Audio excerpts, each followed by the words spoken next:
So considering how well these power extension boxes turned out with the 110 volt built-in inverters, I decided why not build one into the Durasill.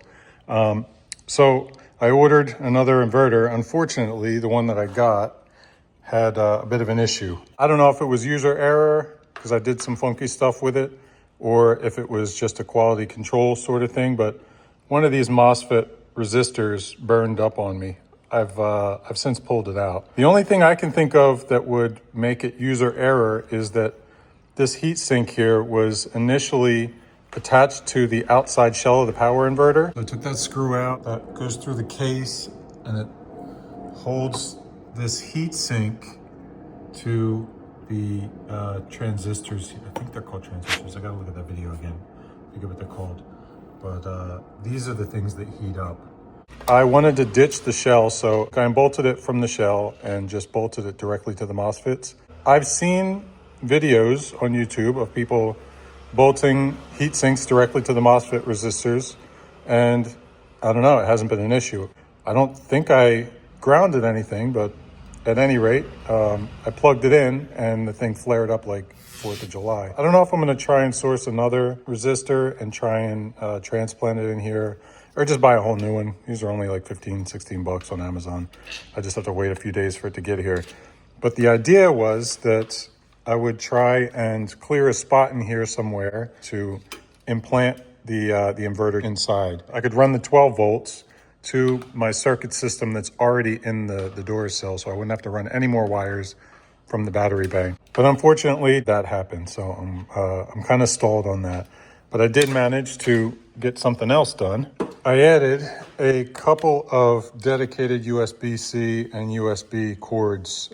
These are permanently tied to the Durasill. So in the event that I have an ADHD moment when I'm packing and I forget to bring cords, or I have a cord that malfunctions that I brought, or maybe I lose it, I'll always have one of each that will hide back here in my cubby. So the way that I have this set up, these two wires combine into a single wire at about the halfway point.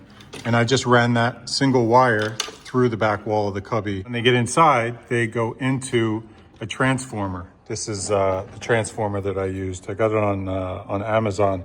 And what it does is convert 8 to 85 volts down to 5 volts, 3 amps, which is what typically you would charge your cell phone on, or random USB uses. That transformer is powered off of the main circuitry of the Durasill, the 12 volts. I just built another stack of power poles on the inside wall. This is the stack that's already there for the top shelf of the Durasill, and I just sort of cut it 90 degrees and spliced all of these power poles into the existing circuitry. So it was pretty straightforward. This is all sort of as modular as I can possibly get it. I just finished wiring up the main receptacles. These are the 110 receptacles on the top.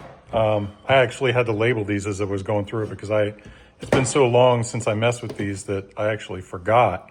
I've been using 12 volts for camping for a while now, and just this past time that I went camping, I had a use for the 110, and I didn't have it obviously because I hadn't wired it up. I got everything situated with 12 volts inside here, and I closed it up because I needed some parts, and I never opened it again. And it's been, I would say probably 4 months or so, maybe 5 months that I've been using it carefree, and I finally am getting around to wiring the 110.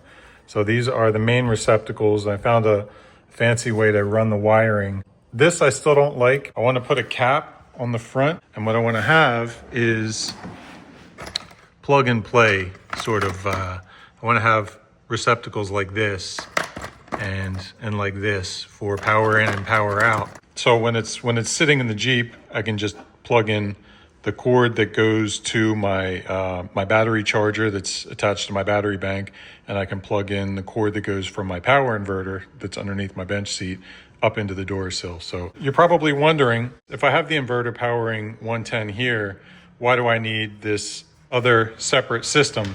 And the answer is redundancy. If anything ever happens with the power inverter, the main power inverter for the big boys here, I want to have a backup. Sort of the same idea as with my USB and USB-C cords here. I want to have something that's dedicated to the Durasill and is always here in case I need it. Speaking of these two wires, I had myself a bit of a off-camera oopsie.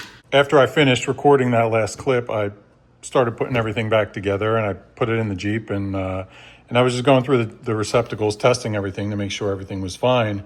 And I got to these guys here and they weren't working. I tested the second one to make sure that it worked, and it worked just fine, the way that I expected it to. And then I took a closer look at my power pole stack here. There we go, that's better. So I had my power poles misaligned. And so I had, I think I had the ground going to the hot and the hot going to the ground on the transformer. When I plugged my phone in, it was showing me that it was doing something, but it wasn't doing what it was supposed to do. Thankfully, I didn't burn this up, so that's a good thing. So I can use this other one for somewhere else in the Jeep, and I don't have to waste it on a stupid mistake. While I was in here, I actually took the time to fasten it a little bit more professionally also. I had it just stuck on the wall here with double-sided tape, and I didn't really like that. So I drilled a couple of holes, countersink holes, and put some Allen head screws in there to match all the others. So all these screws are all the same size Allen head, which makes things super easy to take apart, super fast. I think I only have 2 Allen head screw sizes, these being the bigger size, which are the same as the ones that actually hold the sill together, the top and the bottom halves. So, yeah, I think this is looking pretty clean now. 1, 2, 3. Let's get started.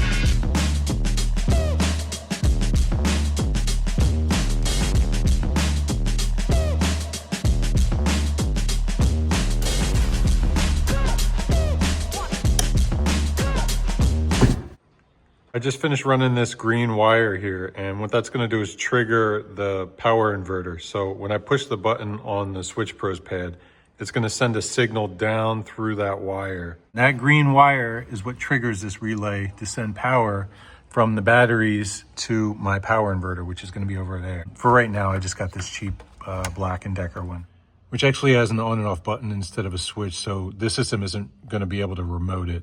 This is just for testing. So we got 3 points of connection here. We got the RJ12 here, the main power pole connection here, and then the power pole cluster, which sends power to all this from the switches to all the different accessories. It also links to the RCR Force 12 up front.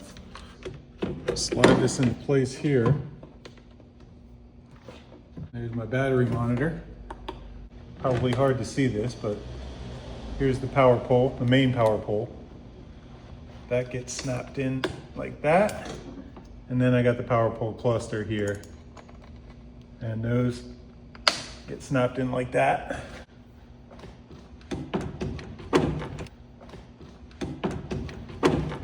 Once I push this button, it should trigger this relay to open up and send 12 volts from the battery bank to my power inverter. As I said earlier, this is a cheap power inverter, so it doesn't really have, it's not set up for a remote switch. So it's got this, on-off button. When I get a real, a decent inverter, it'll have a remote. As it is right now, I'll have to turn it on here and then push that button. But this will be a good test. Let's see. Oh yeah, listen to this. So right now, I got power to the relay. The relay sending power to the inverter. So if I push this button here, there we go. It's powered up. And now if I turn this off, it should immediately cut power to the inverter. And a cool side note is that because I have the RCR Force 12 up front linked to the SP9100 in the back, I can control the inverter from up here too. So I don't need to get out and go to the pad in the back just to turn it on. As always, this is just a baby step, but for now, the power inverter will hide underneath the seat over there. And This wire will lie across here haphazardly and make me crazy until I get in here again. But I'm ready to camp.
Blood on the window. He didn't see it. You know what? Gross. This is somebody's pigeon. You think? Because he got attacked. Oh no. I think he's hurt. Yeah. I mean, a lot of blood. Yeah. Buddy. He's behind my cook box. He's Buddy, what'd you do? He's shaking. Oh man, he might be a goner.